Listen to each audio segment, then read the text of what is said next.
समाचार के इस संकलन में आप सभी श्रोताओं का स्वागत है। चलिए सुनते हैं संजीव कुमार से समाचार। बिहार के स्कूलों के निरीक्षण के लिए नया कैडर बनाया गया है। आउटसोर्स वाले कर्मियों के निरीक्षण खत्म करने के बाद यह फैसला लिया गया है। हर 10 पंचायत पर एक अधिकारी को जिम्मेदारी दी जाएगी। सहायक प्रखंड शिक्षा पदाधिकारी के रूप में नियुक्ति की जाएगी। ब्लॉक लेवल पर शिक्षा पदाधिकारी नियुक्त होंगे। कुल 1384 ऑफिसर के पदों का सृजन किया जाएगा।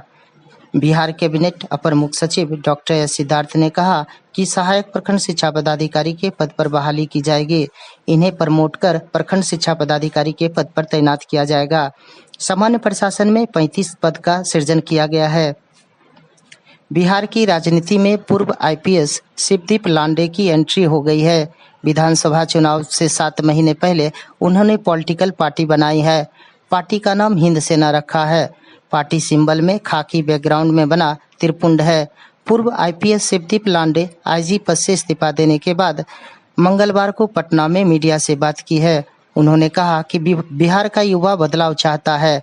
कई राजनीतिक पार्टियों की ओर से मुझे राज्यसभा भेजने, मंत्री और मुख्यमंत्री बनाने का ऑफर दिया गया है। तमिलनाडु की एमके स्टालिन सरकार को सुप्रीम कोर्ट से बड़ी राहत मिली है। सुप्रीम कोर्ट ने सरकार के 10 जरूरी बिलों को राज्यपाल की ओर से रोके जाने को अवैध बताया है। कोर्ट ने कहा कि यह मनमाना कदम है और कानून के नजरिए से सही नहीं। राज्यपाल को राज्य की विधानसभाओं को मदद और सलाह देनी चाहिए थी। सुप्रीम कोर्ट ने राज्यपाल पर तंज कसते हुए कहा कि राज्यपाल को एक दोस्त, दार्शनिक और राह दिखाने वाले की तरह होना चाहिए। आप संविधान की शपथ लेते हैं। आपको किसी भी राजनीतिक दल की तरफ से संचालित नहीं होना चाहिए। आपको उत्प्रेरक बनना चाहिए, अवरोधक नहीं। राज्यपाल को इस बात पर ध्यान रखना चाहिए कि कोई बाधा पैदा न हो। सुप्रीम कोर्ट में तमिलनाडु सरकार की तरफ से दायर याचिका पर सुनवाई हुई थी। इसमें कहा गया था कि राज्यपाल आरएन रवि ने राज्य के जरूरी बिलों को रोक कर रखा है। अमेरिकी राष्ट्रपति डोनाल्ड ट्रंप ने 60 देशों पर टैरिफ लगा दिया है। इस वजह से दुनिया भर के शेयर बाजार में उथल पुथल मच गई है। भारत की सेक्सेंस में 19 लाख करोड़ रुपए से ज्यादा का नुकसान हो चुका है। एक्सपर्ट्स का मानना है कि आने वाले दिनों में इसमें और इजाफा हो सकता है। पहली बार नहीं है जब अमेरिका के किसी भी फैसले से दुनिया भर के बाजार में गिरावट आई है। बिहार भाजपा के प्रदेश अध्यक्ष दिलीप जायसवाल के हाउस गार्ड ने खुदकुशी कर ली है। सचिवालय थाना क्षेत्र में एमएलसी हाउस नंबर 21 में गार्ड ने लाइसेंसी पिस्टल से खुद को गोली मारी है।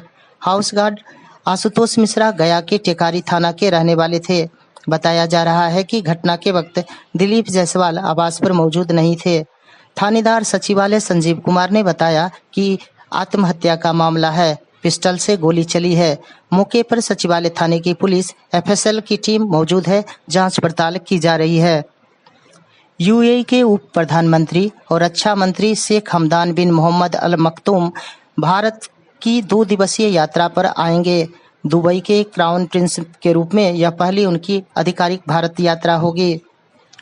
चुनाव से ठीक पहले बिहार में 27,000 नई नौकरियों की घोषणा हुई है। नीतीश कैबिनेट ने 27,000 से अधिक नई बहाली की मंजूरी दी है। इसमें स्वास्थ्य विभाग में 20,052, सहायक उर्दू ट्रांसलेटर के 3306, कृषि विभाग में 2590 और मद्य निषेध विभाग में 48 पदों पर भर्ती होगी। सीएम नीतीश कुमार के एजेंडों पर मोहर लगी है।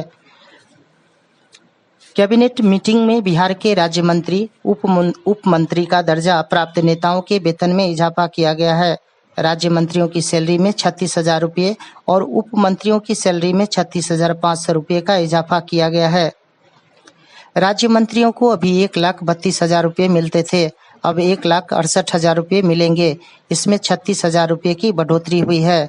उप राज्य मंत्रियों को की बात करें तो अभी 1,31,500 रुपये मिलते थे, अब इन्हें 1,68,000 रुपये मिलेंगे।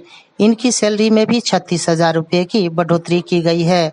राज्य मंत्रियों, उप मंत्रियों दोनों के लिए यात्रा भत्ता 10 रुपये प्रति किलोमीटर बढ़ा दिया गया है।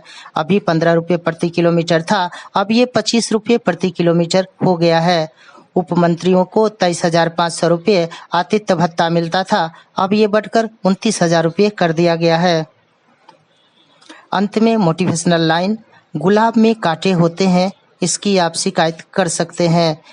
या फिर कांटों में गुलाब होता है, यह देखकर आप आनंदित भी हो सकते हैं। आज से हम जीवन की हर परिस्थिति में अपने नजरिए को सकारात्मक बनाएं। इन्हीं शब्दों के साथ आज का समाचार समाप्त होता है। धन्यवाद।